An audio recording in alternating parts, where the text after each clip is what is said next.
Estamos sempre a caminho, querido catequista, querida catequista, sempre a caminho na nossa formação bíblica e aqui o nosso conhecimento e buscando familiaridade com o Evangelho de Mateus. Nós nunca saímos deste trilho, desse binário. Talvez tenha você até se perguntado, mas por que não muda de esquema, sempre o mesmo, sempre o mesmo? Há uma intencionalidade pedagógica em tudo isso, e didática, qual? Que não lhe fuja da mente este caminho comparado a trilhos. Os trilhos nunca se encontram, estão sempre paralelos, mas justamente por isso o trem chega ao seu objetivo. Se eles se distanciassem, não chegaria, e se aproximassem, também não haveria caminho. Claro, a intenção é didática. Claro que não significa que o Evangelho se enquadre inteiramente neste esquema. Na época do evangelista não se pensava deste modo. Mas também não se trata apenas de pegar uma unidade, isso é um trecho do Evangelho, depois outro, numa espécie de sequência linear, como se não houvesse um conjunto a ser observado. Ele existe. Na cultura oriental, a percepção do conjunto de um texto para o ambiente da época era mais natural do que hoje. Também o nível de informações não era tão multiplicado quanto hoje. Era mais fácil observar uma espécie de esquema de fundo, mais fácil aquela época. Hoje, além desta percepção, nós recebemos verdadeiros bombardeios de informações de todo tipo. Isso nem sempre ajuda a concentração. Ao contrário, dificulta. O esquema, então, é sempre o mesmo. A repetição é para que tenhamos uma espécie de quadro mental já configurado para compreender o Evangelho. O todo, o conjunto.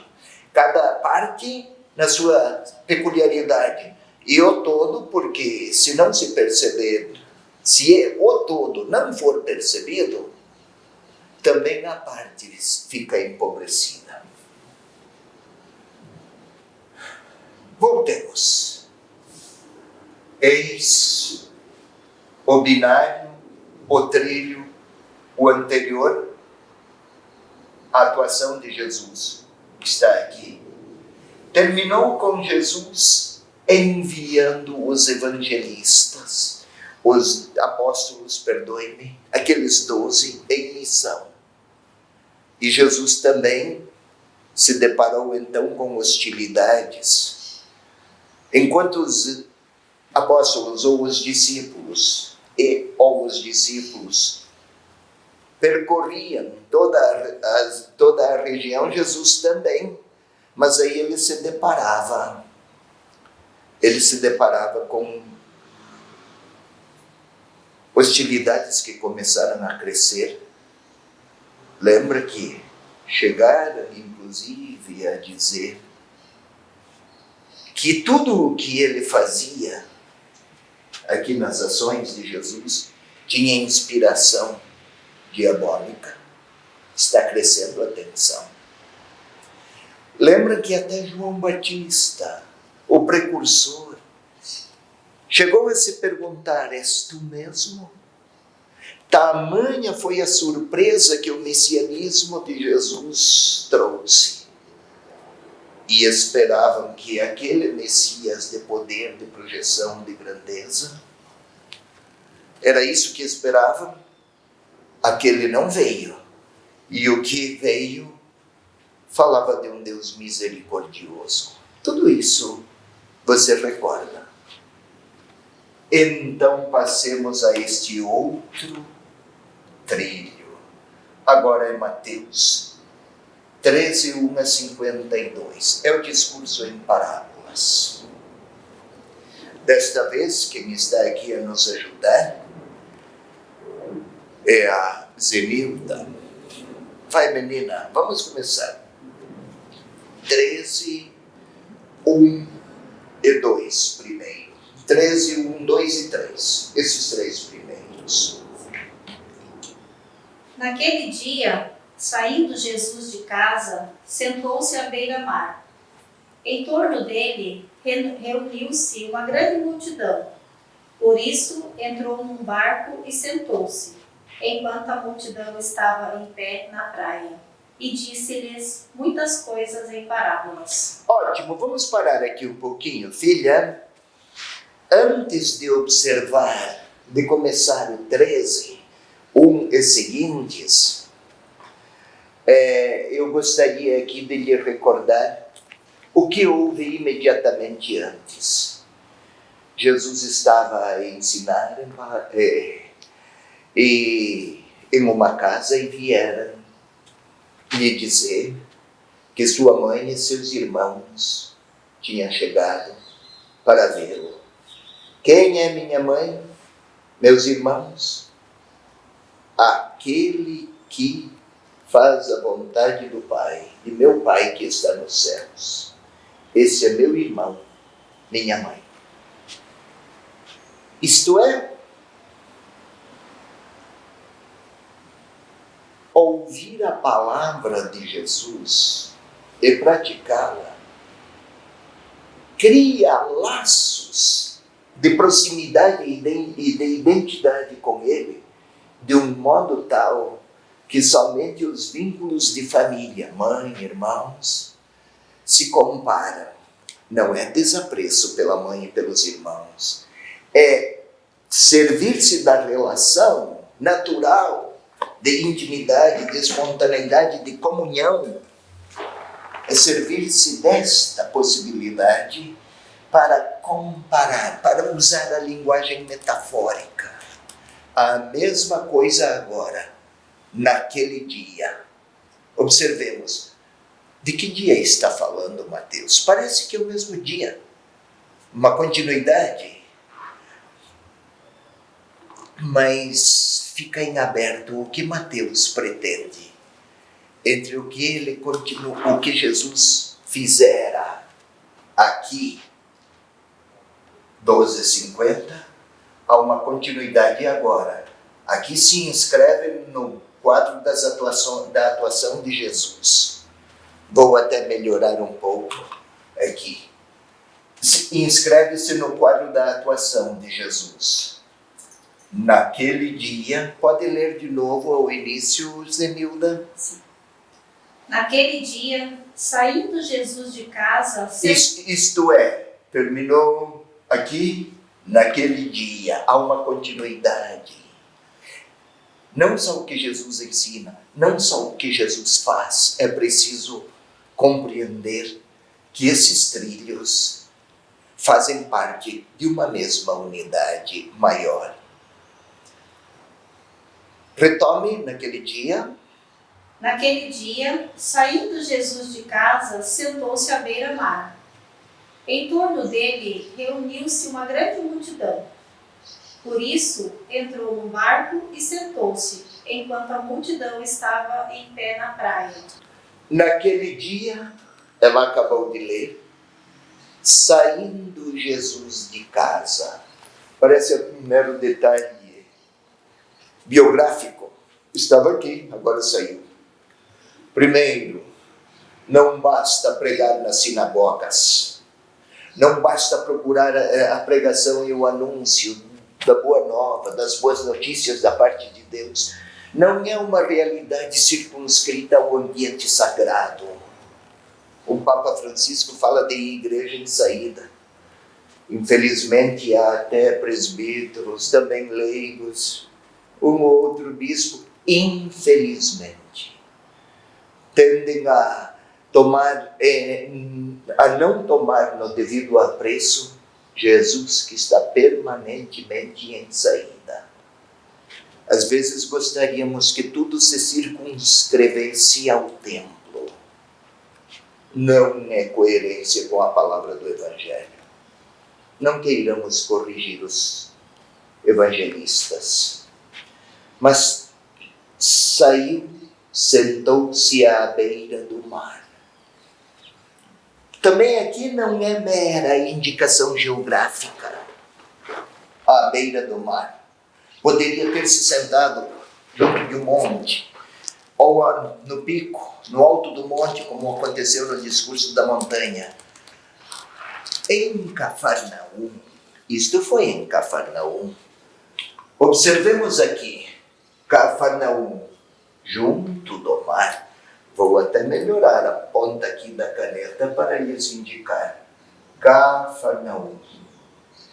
Era a cidade mais importante dentre essas situadas à beira do lago. A beira do mar é como uma praça. Na praça de uma cidade, por lá passam todos. Homens de boa índole, mulheres também igualmente, pessoas benévolas, pessoas convertidas, pessoas medianas, pessoas inteligentes, pessoas cultas, pessoas pobres, mendigos e pessoas também de uma história muito rebaixada em termos de qualidade de vida, de qualidade cultural, qualidade moral. Na praça passam todos. Na beira do mar ia todo tipo de gente. Lá era o lugar para o Senhor lhes ensinar. Segue um pouco mais, filha. Naquele dia, veja o versículo 3. E disse-lhes muitas coisas em parábolas.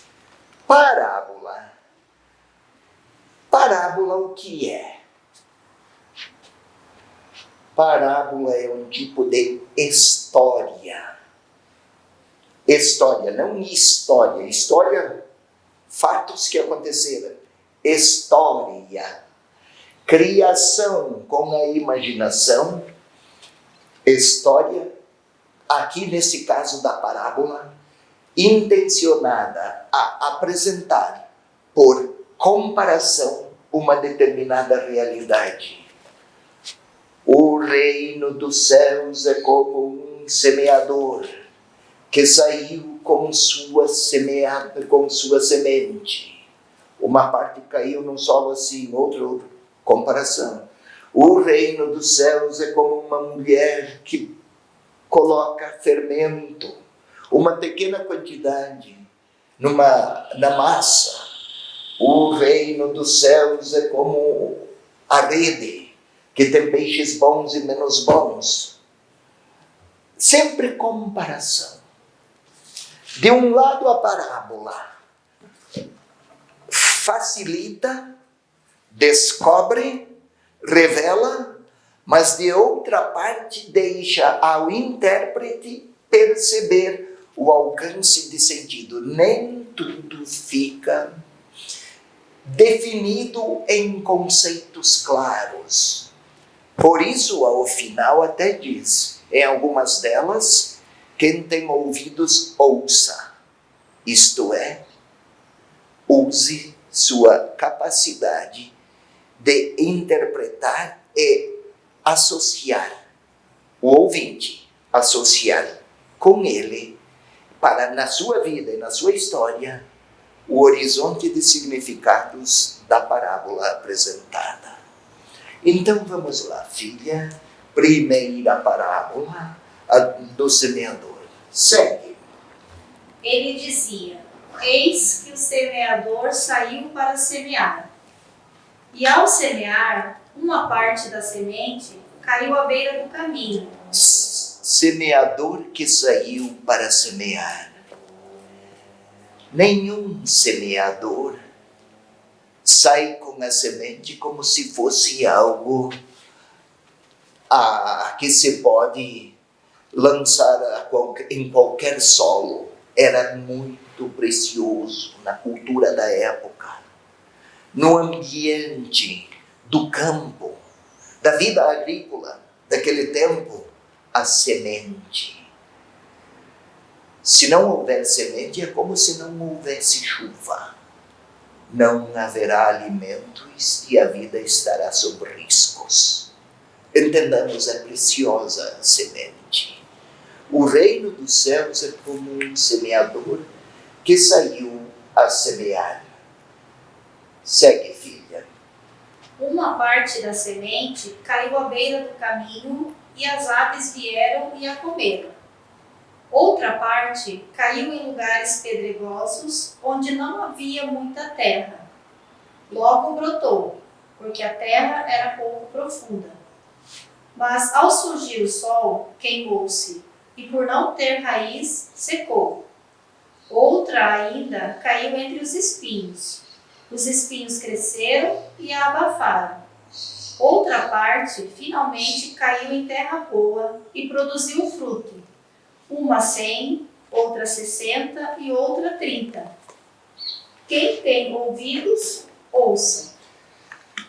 Essa parábola, ela é tão importante que o evangelista, assim como também Marcos, também Lucas, até a explicam. Algumas parábolas são pronunciadas e lançadas ao ouvido do intérprete, que ouviu ou que leu. Aqui o Senhor se ocupa em explicá-la. E o evangelista retrata isso com as mesmas atenções com que o Senhor a narrou. Sinal de que é muito, muito importante essa parábola. Queira ler, por favor, o versículo 18, lá, a partir do versículo 18, filha Zenilda. A partir do versículo 18, nós vamos encontrar a explicação. Vai lá. Ouvi, portanto, a parábola do semeador. Alguém ouve a palavra do reino e não a entende. Vem o maligno e arrebata o que foi semeado no seu coração. A palavra do reino, que é a palavra de Deus. Palavra, semente. Palavra não é simplesmente, já expliquei outras vezes e estamos aqui a retomar, não é simplesmente uma ideia. Como se eu quisesse explicar a ela que 2 mais 2 é 4.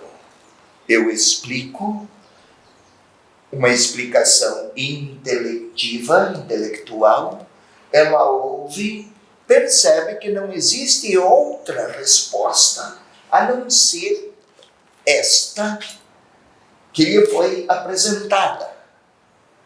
Mas não necessariamente eu vou estimar a Zenilda porque eu lhe expliquei que 2 mais 2 é 4. E nem por isso ela se sentirá estimada porque eu lhe expliquei uma conta, uma operação matemática. É um conceito. Entretanto, palavra, estou explicando outra vez, para aquela época, é quem fala. É como se saísse de si para viver na existência de quem ouve. Quem ouve é como se abrisse para acolher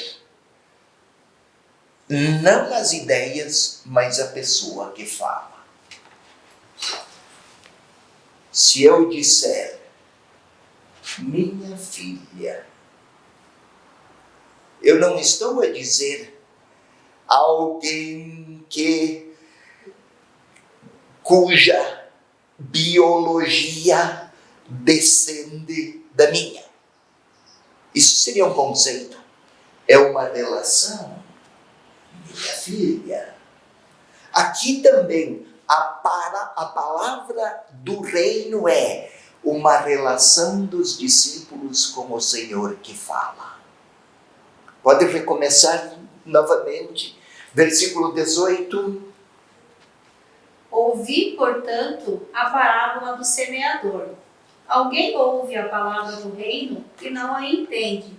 Vem o maligno e arrebata o que foi semeado no seu coração. Não entender não significa aqui faltar inteligência para compreender a lógica de fundo daquela comparação, a parábola.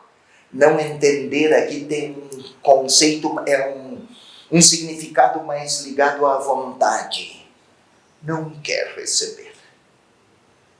Quando eu não quero receber a pessoa, tampouco vou querer acolher bem o que esta pessoa fala, mesmo que sejam expressões matizadas por muito afeto. Eis aqueles cuja palavra receberam, mas o maligno se antecipou. Anda, menina. Esse é o que foi semeado à beira do caminho. O que foi semeado em lugares pedregosos é aquele que ouve a palavra e a recebe imediatamente com alegria, mas não tem raiz em si mesmo.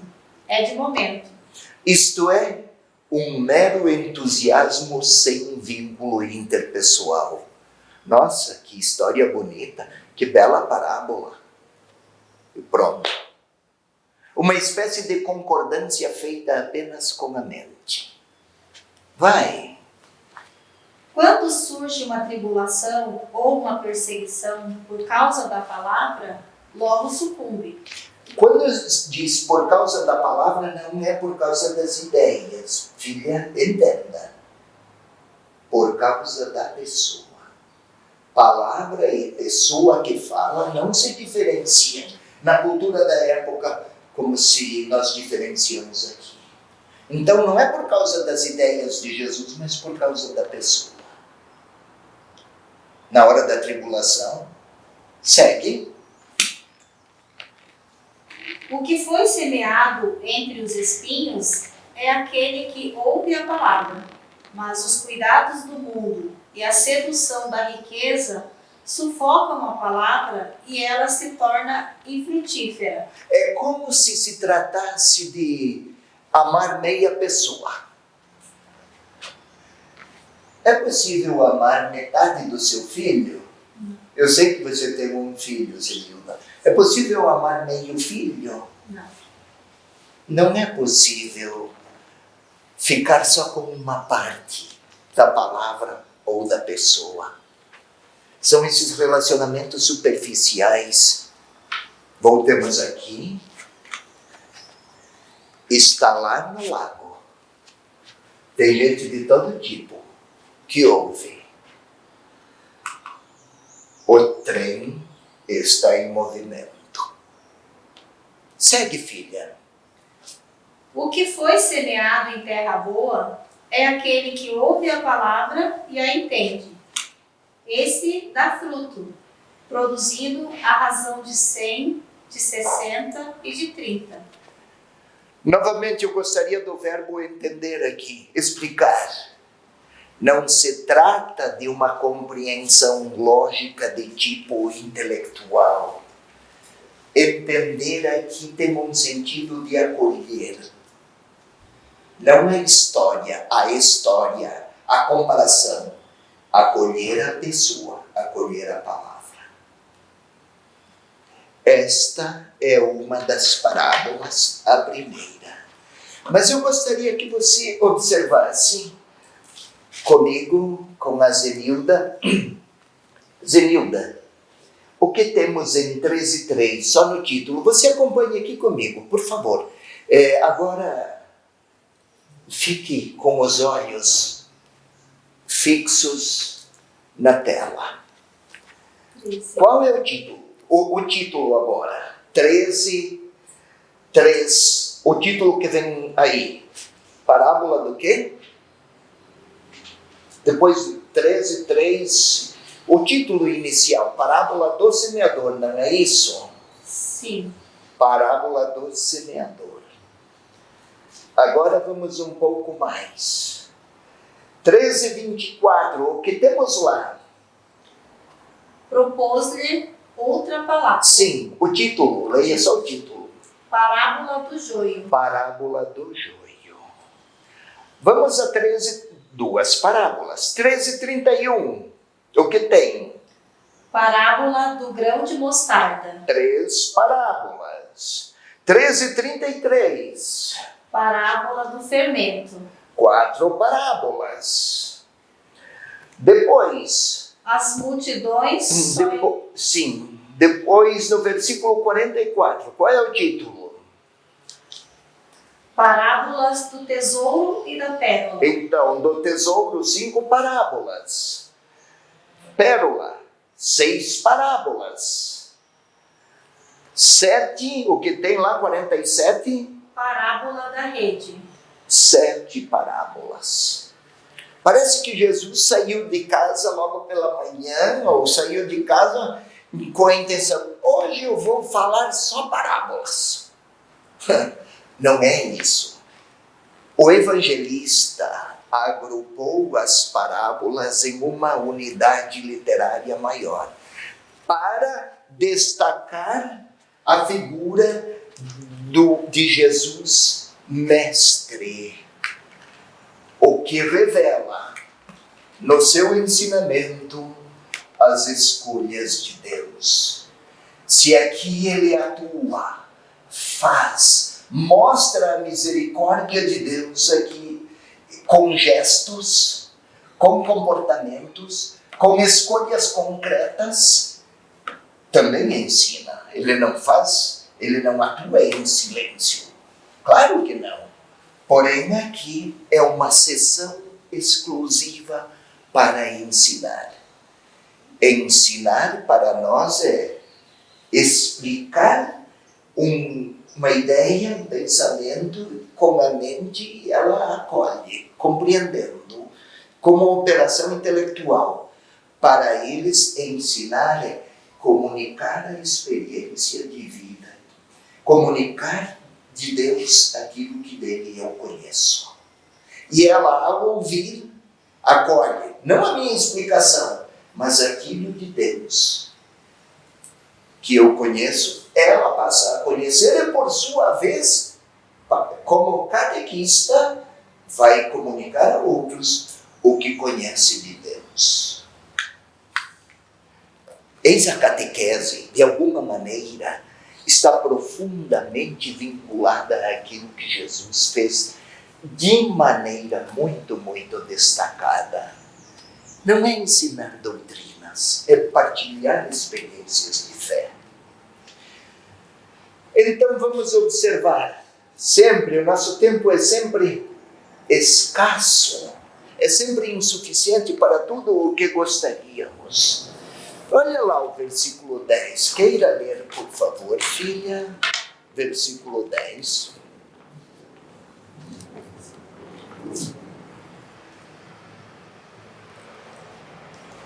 Isso, 13, 10. Aproximando-se, os discípulos perguntaram-lhe: por que lhes falas em parábolas? Um pouquinho mais, segue. Jesus respondeu: porque a vós foi dado conhecer os mistérios do reino dos céus. A vós foi dado conhecer os mistérios do reino dos céus. Por que lhes falas em parábolas? A vós, discípulos. Aqui é uma pergunta dos discípulos. Por que foi lhes dado conhecer os mistérios do reino dos céus? E aos outros não? Não, não é isso. A uns sim, a outros não. O evangelista pretende que o leitor compreenda que, para compreender a pessoa de Jesus, é preciso ser discípulo que ouve a sua palavra. Falas em parábolas porque segue, filha. Porque a vós foi dado conhecer os mistérios do reino dos céus, mas a eles não. Pois aquele que tem, lhe será dado, e lhe será dado em abundância. Mas aos que não têm, mesmo o que têm, lhe será tirado. Caramba, mas que coisa estranha. A vós é dado conhecer os mistérios do reino dos céus. aos outros não.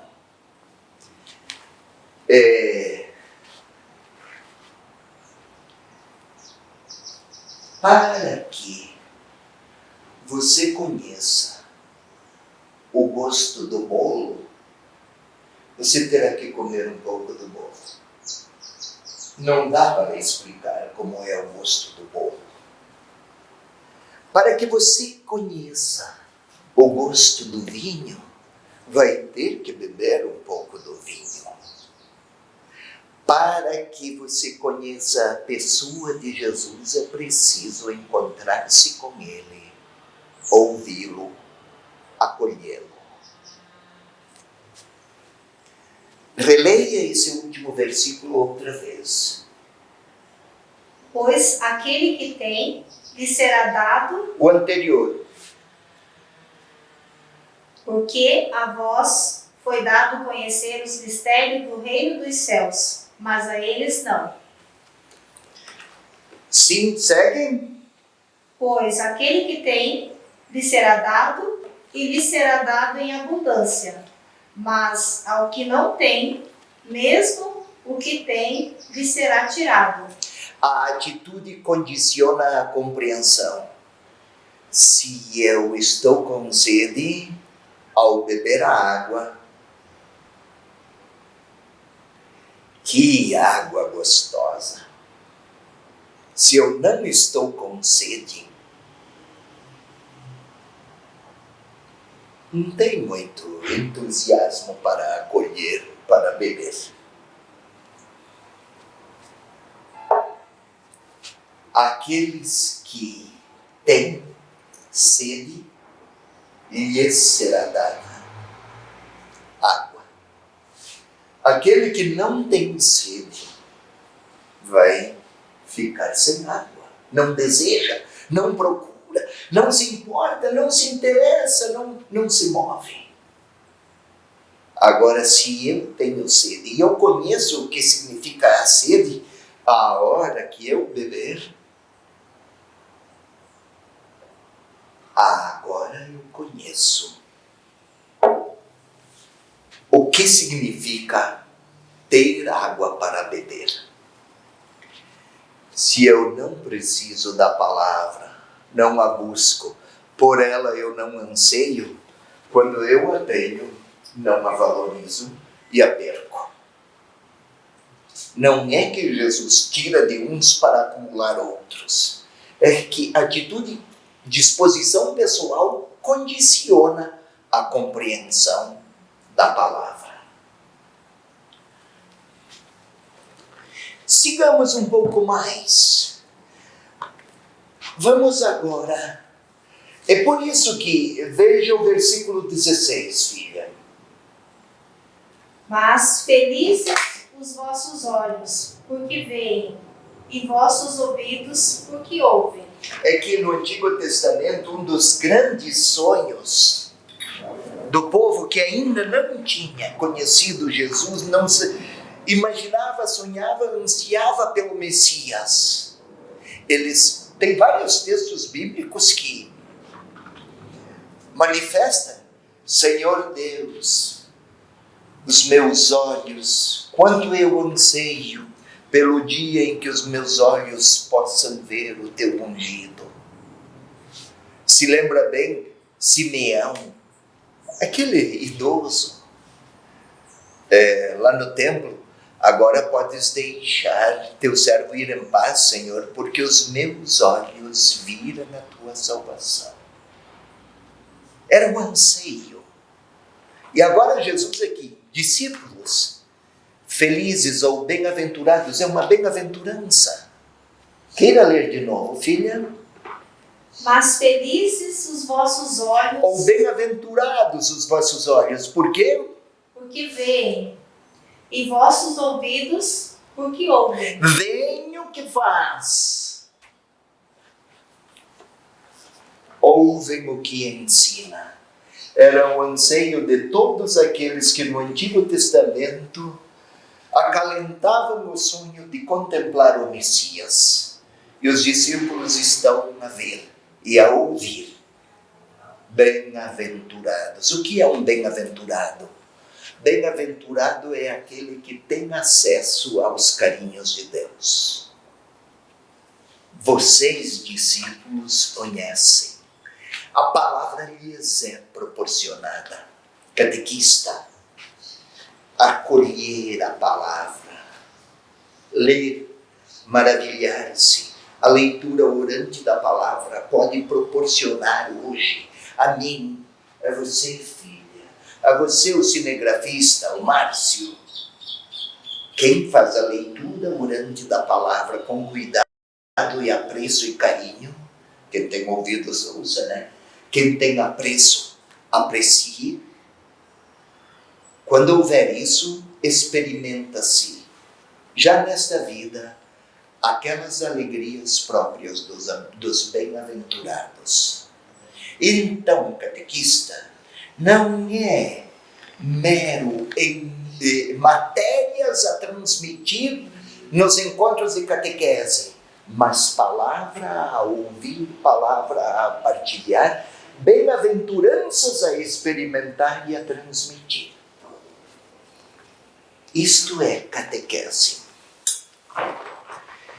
O tempo corre veloz. Olha aqui, já estamos próximos de 50 minutos. Então, como é esta parábola? Veja a parábola do joio. Só o início. Propôs-lhe outra parábola. O reino dos céus é semelhante ao homem que semeou boa semente no seu campo. Enquanto todos dormiam, veio seu inimigo e semeou o joio no meio do trigo e foi-se embora. Cisânia ou joio. Cisânia é um tipo de vegetal que no Oriente, naquela época, havia, cuja planta é semelhante, parecidíssima com o trigo. É difícil discernir o que é cisânia, o que é aquele cereal cisânia e aquele cereal trigo. A planta é muito semelhante, só quando cresce, aí um tem a coloração típica, a do trigo, o outro tem a coloração bem escura, a da cisânia. Vamos arrancar agora qual deles. Por quê essa parábola?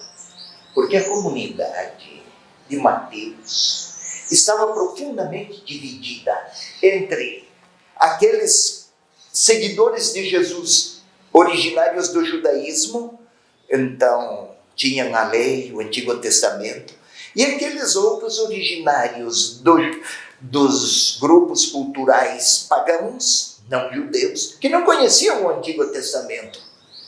Qual destes é mais fiel? Além destes, havia outros conflitos. Então, eu acolho a palavra semente, não para combater o meu adversário. Eu acolho a palavra por causa da palavra. Estava com a comunidade dividida, e aí os servos deste senhor, semeador, queres que arranquemos a cisânia? Não vamos perder. É tudo muito semelhante, cisânia e trigo na aparência. Deixa que cresça, depois veremos. Isso quem faz é o dono do campo. Não preciso eu, discípulo do Senhor, julgar, excluir, dizer quem é bom, quem não é, e ser eu, e eu me arrogar a possibilidades que excluem e que incluem. Isso só multiplica as divisões. Segue outra tentação que pode acontecer, e por isso Jesus explicava. Vamos lá, versículo 31. Propôs-lhe outra parábola, dizendo: o reino dos céus é semelhante a um grão de mostarda. Naquela região, a mostarda era a menor das sementes, mas tinha uma força. De onde vem a força? A vitalidade vegetal, vitalidade vegetativa, essa força vegetativa, numa semente tão pequena em dimensões. O reino dos céus não pretende grandezas que se impõem, mas tem uma força secreta que não depende do solo ou de quem a semeou. Depende de uma força interna da própria semente. O campo tem sua parte, tudo tem o clima, tudo mais é verdade, mas aqui a comparação é para ilustrar. É forte a palavra. O reino dos céus é como a semente. Semente é palavra. A palavra tem uma força interna. Não é você que fica virtuosa porque você decidiu com a sua própria vitalidade. Sua liberdade acolhe a palavra. Se não quiser acolher a palavra, é como a semente que não é acolhida no solo. Mas não sou eu que me transformo e me converto porque eu sou capaz. Mas a palavra em mim tem uma força, tá? Que me transforma. A força da palavra. E assim o fermento na massa, eu não vejo o fermento lá na massa. Mas quando a massa está crescida, que bom fermento. E assim todas as outras. O que eu gostaria com isso de lhe dizer, querido catequista, querida catequista, nestes ensinamentos aqui, ensinamento. Vamos aqui, voltar. O que eu, como discípulo, o que cabe a mim fazer? Antes de tudo, reservar tempo e cuidados em mim para o cultivo interior. O cultivo interior. Reservar tempo, silêncio, para acolher a pessoa. Ô mãe, não acontece às vezes de você precisar se recolher com o seu filho para conversar com ele? E às vezes tem 2 ou 3 filhos. Cresceram no mesmo ambiente. Filhos dos mesmos pais. São tão diferentes. Conversa com um, em outro momento conversa com outro. Às vezes até procura um ambiente que favoreça, não é em qualquer lugar.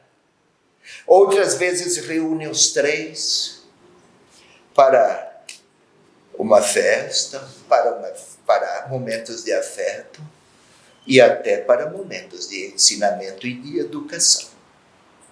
Pais, não é assim? O Senhor quer fazer o mesmo aqui com esta parábola. Chamar os discípulos para uma conversa. Falar do alcance, do poder, da força da palavra. Pode produzir muitos frutos. E o fruto aqui não é algo para consumir, mas é algo para partilhar. Como o grão do trigo produz mais outros grãos de trigo, não para aquele primeiro grão se beneficiar, mas para que outros grãos possam se multiplicar. Filha, é a parábola, o discurso das parábolas de Mateus. Catequista, talvez tenhamos que nos recolher em algum lugar e deixar o Senhor nos falar. É isso que os tempos estão a pedir, face a desafios tão grandes que agora se apresentam. Por onde começar? Pelo catequista que ouve a palavra. Depois conversaremos sobre os outros desafios na catequese. E se você gostou deste vídeo, não esqueça de deixar o seu like e o seu comentário. Compartilhe com seus amigos também. E se você ainda não é inscrito no nosso canal, corre lá, se inscreva. E não esqueça de ativar o sininho de notificações, para que todas as vezes que nós postarmos alguma novidade, você seja avisado. Um abraço e até mais!